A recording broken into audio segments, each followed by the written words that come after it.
Shalom, selamat pagi Bapak Ibu, Saudara Jemaat Kekasih Kristus.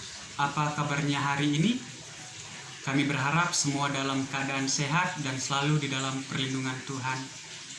Syukur kepada Allah kita kembali lagi bertemu di dalam program Lentera Anugerah, di mana ini menjadi wadah untuk mendengarkan sabda Allah sebelum kita melakukan aktivitas kita di dalam kehidupan ini. Untuk itu Bapak Ibu, mari kita bersatu di dalam doa. Terima kasih Tuhan untuk kebaikan dan cinta kasih-Mu. Engkau sudah menjaga dan melawat kami. Sebentar kami akan mendengarkan sabda-Mu. Bukalah hati dan pemikiran kami, agar kami dapat mengerti maksud dari firman Tuhan dan menjalankannya dalam kehidupan kami. Terima kasih ya Tuhan, dalam Kristus Yesus kami berdoa dan mengucap syukur. Amin. Bapak Ibu Saudara, yang menjadi pembacaan firman Tuhan pada pagi hari ini terambil di dalam 1 Korintus 5 ayatnya yang ke-8 sampai 9. Demikian firman Tuhan. Buanglah ragi yang lama itu supaya kamu menjadi adonan yang baru, sebab kamu memang tidak beragi, sebab anak domba Paskah kita sudah juga telah disembelih, yaitu Kristus.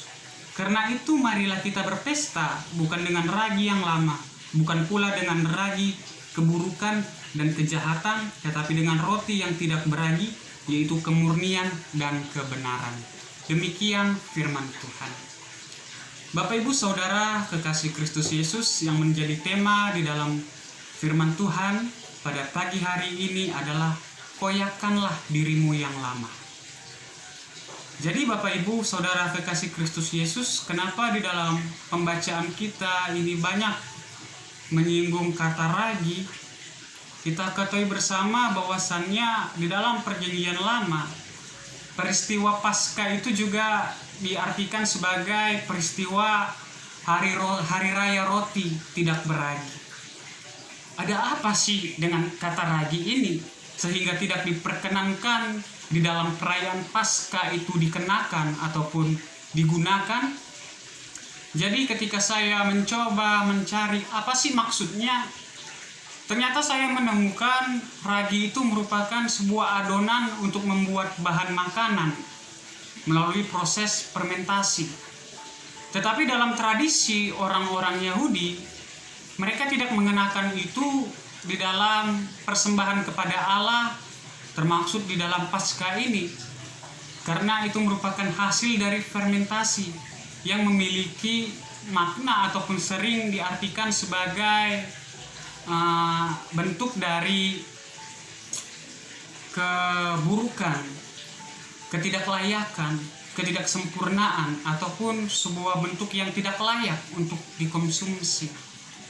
Jadi di dalam bacaan kita di dalam 1 Korintus 5 ayatnya yang ke-7 sampai 8, ini merupakan pesan Paulus bagi jemaat yang ada di Korintus. Bahwasan dia menjelaskan dan mengarahkan kepada jemaat di sana, termaksud juga kepada kita Bapak Ibu Saudara, bahwasannya kita harus meninggalkan ragi yang lama. Maksudnya adalah kita harus meninggalkan keburukan, ketidaksempurnaan, keberdosaan kita. Karena juga dijelaskan kita tidak berasal dari yang beragi. Maksudnya adalah kita tidak berasal dari dosa, yang artinya kita adalah manusia ciptaan Allah yang serupa dan segambar dengan Dia.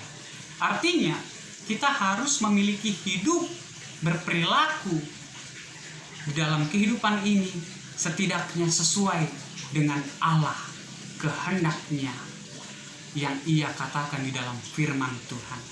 Haruslah kamu sempurna, karena Bapamu di surga adalah sempurna. Maka kita harus menjadi sempurna.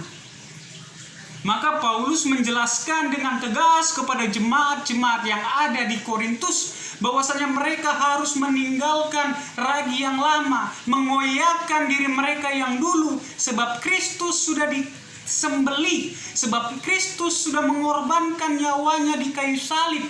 Ketika kita mencoba Bapak Ibu untuk mengingat kembali di dalam peristiwa Jumat Agung, di mana Tuhan Yesus disalibkan dan mati tergantung di atas kayu salib.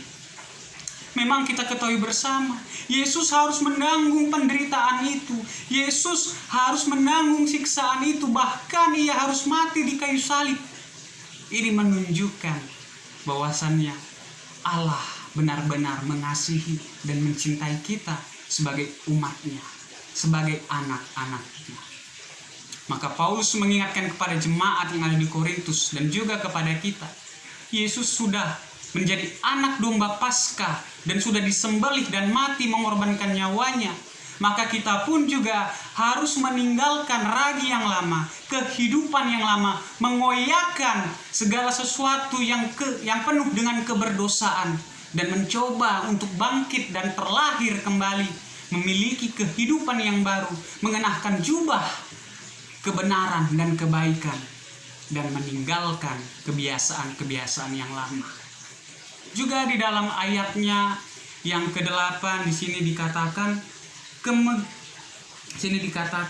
karena itu marilah kita berpesta bukan dengan ragi yang lama, bukan pula dengan ragi keburukan dan kejahatan, tetapi dengan roti yang tidak beragi, yaitu kemurnian dan kebenaran. Maksud dari firman ini, Paulus menjelaskan kepada jemaat yang ada di Korintus dan juga kepada kita, bahwasannya kita harus merayakan, kita berpesta, karena peristiwa Paskah ditandai dengan peristiwa kemenangan orang-orang percaya. Peristiwa yang sangat mengembirakan bagi kita yang percaya kepada Allah. Karena mengapa? Karena Yesus Kristus sudah berhasil mengalahkan maut. Karena Yesus Kristus telah membayar hutang dosa kita secara lunas. Oleh sebab itu kita harus berpesta, merayakan Paskah.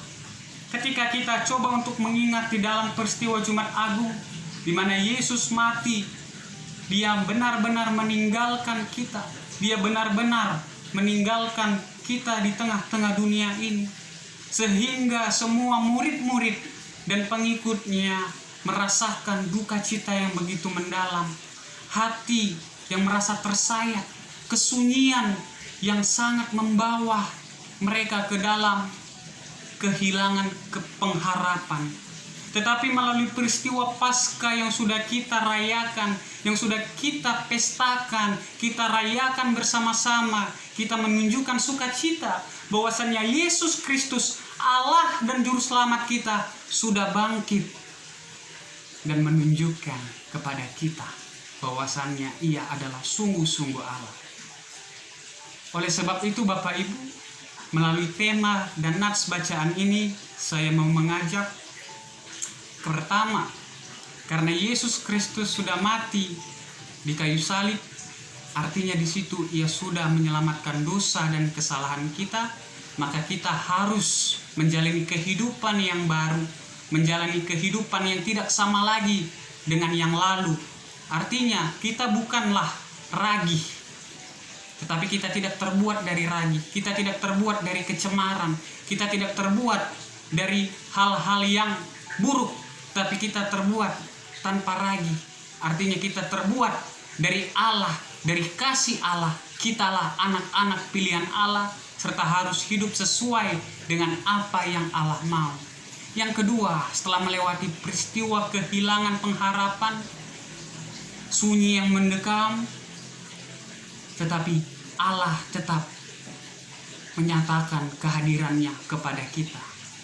Allah tetap bersama-sama dengan kita. Meskipun kita tidak tahu, tetapi Allah tetap ada bersama-sama dengan kita. Sama seperti para murid yang rasakan mereka kehilangan seorang guru, kehilangan seorang rabi, tetapi Allah tetap bersama-sama dengan mereka. Itu ditunjukkan dalam peristiwa yang ketiga, di mana Yesus Kristus berhasil menunjukkan dirinya. Dia sudah menyatakan, mengumandangkan bahwasannya inilah aku. Dia bangkit dari kematiannya. Dia sudah hidup, Ia mengalahkan maut. Untuk itu kita harus mengoyakkan kebiasaan kita, mengoyakkan diri kita yang lama, serta mengenakan pakaian kemurnian dan kebenaran. Menjadi pemberita Injil melalui kehidupan kita, melalui tutur kata kita di dalam kita menjalani kehidupan kita sehari-hari. Mari kita berproses untuk meninggalkan diri kita yang lama, mengoyakkan diri kita yang lama, dan menjadi manusia seperti anak-anak Allah yang siap dipakai dan berkenan kepadanya. Amin. Demikian sabda Tuhan. Kita bersatu di dalam doa. Terima kasih ya Tuhan, kami sudah mendengarkan firman-Mu. Ajarlah kami untuk selalu setia menjadi anak-anak-Mu. Ajarlah kami untuk mengoyakkan diri kami yang lama, untuk mengenakan pakaian yang baru, yaitu pakaian kebenaran dan kemurnian, agar kami dapat menjadi saksi-saksi Kristus di tengah-tengah dunia ini. Terima kasih ya Tuhan untuk keselamatan yang sudah Tuhan berikan kepada kami.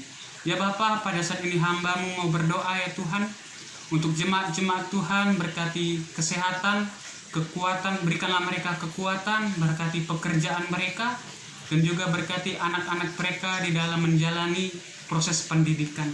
Dan juga sebentar kami semua akan melaksanakan aktivitas kami, biarlah kiranya Tuhan melawat dan melindungi. Dan kami juga berdoa untuk jemaat Tuhan yang sedang sakit, biarlah kiranya Tuhan melawat dan menyembuhkan melalui pertolongan medis dan obat-obatan. Terima kasih ya Tuhan, terimalah doa ini di dalam doa Bapa kami. Bapa kami yang di surga, dikuduskanlah nama-Mu, datanglah kerajaan-Mu, jadilah kehendak-Mu di bumi seperti yang di surga. Berikanlah kami pada hari ini makanan kami yang secukupnya, dan ampunilah kami atas kesalahan kami, seperti kami juga mengampuni orang yang bersalah kepada kami. Dan janganlah kami dalam pencobaan, tapi lepaskan daripada yang jahat. Karena Engkau yang punya kerajaan, dan kuasa, dan kemuliaan sampai selama-lamanya. Amin. Baik Bapak Ibu, selamat beraktivitas. Jangan lupa 3M, memakai masker, mencuci tangan, dan menjaga jarak. Tuhan Yesus memberkati.